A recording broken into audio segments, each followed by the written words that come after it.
আজিৰ পৰিস্থিতিত আজিৰ সমাজ ব্যৱস্থাত আটাইতকৈ পিছপৰা সমাজ হিচাপে চাহ বাগিচাসমূহ আছে আৰু চাহ জনগোষ্ঠীৰ লোকসকল আছে, আদিবাসী লোকসকল আছে। তাৰোপৰি যিখিনি একেবাৰে পিছপৰা দৰিদ্ৰ লোক, আমি দেখিছোঁ যে অসম চৰকাৰে যিটো অৰুণোদয় আঁচনিৰ ঘোষণা কৰিছে, সেই আঁচনিসমূহ আমাৰ চাহ বাগিচা অঞ্চলত, চাহ জনগোষ্ঠী অঞ্চলত ঢুকি পোৱা নাই।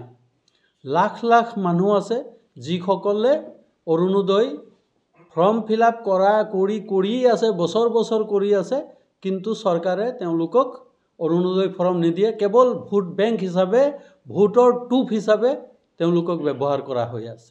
গতিকে আমি অসম চৰকাৰৰ ওচৰত দাবী জনাইছোঁ যে কেৱল ভোট বেংক হিচাপে ব্যৱহাৰ কৰিলে নহ'ব, প্ৰকৃততে সেই মানুহখিনিক যাতে আৰ্থিকভাৱে সকাহ দিব পাৰে, তাৰ কাৰণে সকলো ৰাইজক অৰুণোদয় আঁচনিত অন্তৰ্ভুক্ত কৰিব লাগে আৰু অৰুণোদয় আঁচনি দিয়াৰ ব্যৱস্থা কৰিব লাগে।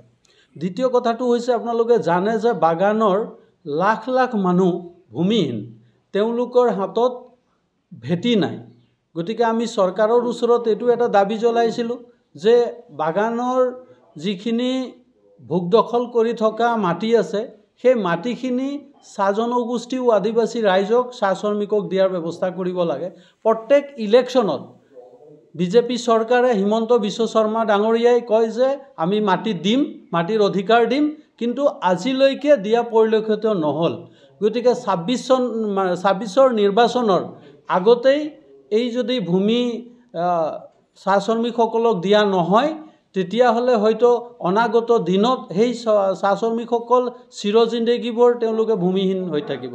গতিকে আমি চৰকাৰক আপোনালোকৰ মাধ্যমৰ জৰিয়তে আমি দাবী জনাই আছোঁ যে চাহ বাগিচাৰ শ্ৰমিকসকলকো ভূমিৰ পাট্টা দিয়াৰ ব্যৱস্থা কৰিব লাগে। ধন্যবাদ। আজি প্ৰায় ১.৫-২ বছৰ ধৰি অসম চৰকাৰে অসমত ভূমি সম্পৰ্কীয় যত যি মানুহৰ অভাৱ অভিযোগ আছে, এইটো এটা বসুন্ধৰা আঁচনি আৰম্ভ কৰিছে। আচলতে আপোনালোকে গম পায় যে অসমৰ ভূমিক লৈ পেলাই আমি CPIML দলেও এটা উদ্যোগ গ্ৰহণ কৰিছিলোঁ, আৰু যিসকল গৰাখহনীয়া ভূমিহীন মানুহ আছে, খিলঞ্জীয়া ভূমিহীন লোক আছে, গৰাখহনীয়াৰ কাৰণে হওক, বানপানীৰ কাৰণে হওক বা অন্যান্য কাৰণত যিসকলৰ ভূমি নাই বা যিসকলে চৰকাৰী ভূমিত বসবাস কৰি আছে, যিবিলাক ভূমি এনেই আছে বা সীমা সমস্যাত যিবিলাক ভূমি জৰ্জৰিত হৈ আছে, এইটোক লৈ পেলাই আমি এটা আন্দোলন আৰম্ভ কৰিছিলোঁ। আমি সীমান্ত অঞ্চলবিলাকত আমাৰ স্থানীয় মানুহক দি পেলাই মানৱ বেৰা নিৰ্মাণ, তাত মানুহক মাটি দিয়া আমি দাবী কৰিছিলোঁ।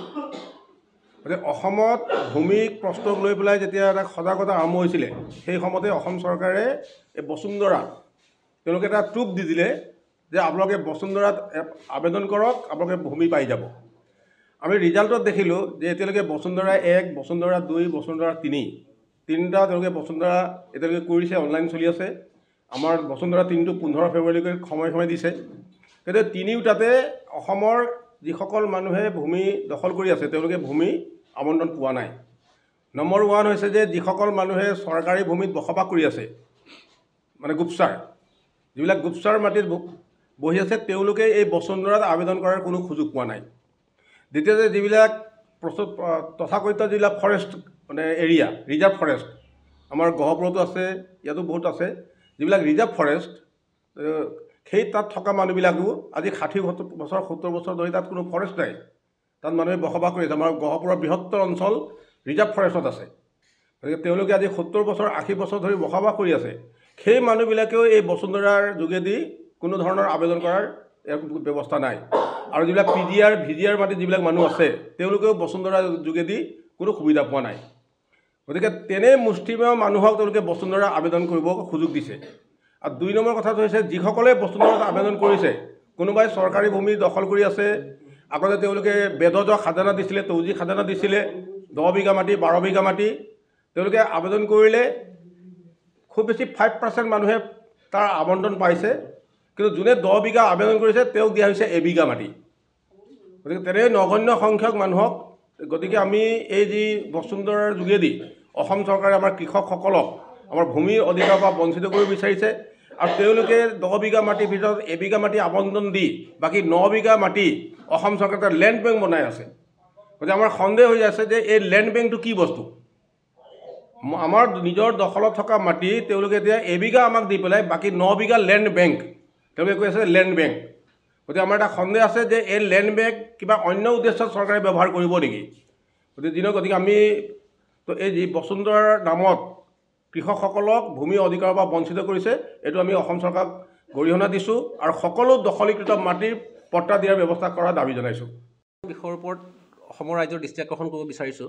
আপোনালোকে এটা কথা জানে যে যোৱা কিছুদিনৰ আগতে যি বিধানসভাৰ উপ নিৰ্বাচন হৈছিলে, এই উপ নিৰ্বাচনত অসমৰ মুখ্যমন্ত্ৰী মাননীয় হিমন্ত বিশ্ব শৰ্মা ডাঙৰীয়া নিৰ্বাচনী প্ৰচাৰ সভাত অংশগ্ৰহণ কৰিবলৈ আহিছিলে আৰু অংশগ্ৰহণ কৰিবলৈ আহি গোটেই অসমৰ যিসকল গোটবিলাকৰ যি মহিলাসকলক 10,000 টকাকৈ দিয়াৰ যিটো কথা ঘোষণা কৰিছিলে আৰু সেই ঘোষণা তেওঁলোকে হিমন্ত বিশ্ব শৰ্মাই কৈছিলে যে মোৰ জন্মদিন 1 ফেব্ৰুৱাৰী তাৰিখে মোৰ জন্মদিন আৰু এই জন্মদিনৰ দিনাখনেই প্ৰথম আমি বিহালীৰ পৰাই মহিলাসকলক যি 10,000 টকা গোটৰ অনুদান তেওঁলোকে প্ৰদান কৰাৰ কথা ঘোষণা কৰিছিলে, সেই অনুদান বিহালীৰ পৰা তেওঁলোকে আৰম্ভ কৰাৰ কথা ঘোষণা কৰিছিলে। কিন্তু আপোনালোকে দেখিলে আজি কিমান ফেব্ৰুৱাৰী হ'ল, প্ৰায় 2 সপ্তাহ পাৰ হৈ গ'ল। 2 সপ্তাহ পাৰ হোৱাৰ পিছতো এতিয়ালৈকে সেই মহিলাসকলক তেওঁলোকে যি 10,000 টকাৰ অনুদান দিয়াৰ কথা ঘোষণা কৰিছিলে, সেই লৈ পেলাই কোনো ধৰণৰ এতিয়া সাৰসুৰ চৰকাৰী পক্ষৰ ফালৰ পৰা নাই। গতিকে আমি আশ্চৰ্য প্ৰকাশ কৰিছোঁ যে হিমন্ত বিশ্ব শৰ্মা ডাঙৰীয়াই কেৱল মাত্ৰ নিৰ্বাচনী চমক দিবৰ কাৰণেই আৰু বিহালীৰ বিধানসভাৰ উপ নিৰ্বাচন তেওঁলোকে জয়লাভ কৰিবৰ কাৰণে এই মহিলাসকলক লৈ পেলাই তেওঁলোকে এটা সাংঘাতিক ধৰণৰ ভোটৰ ৰাজনীতি আৰম্ভ কৰিলে।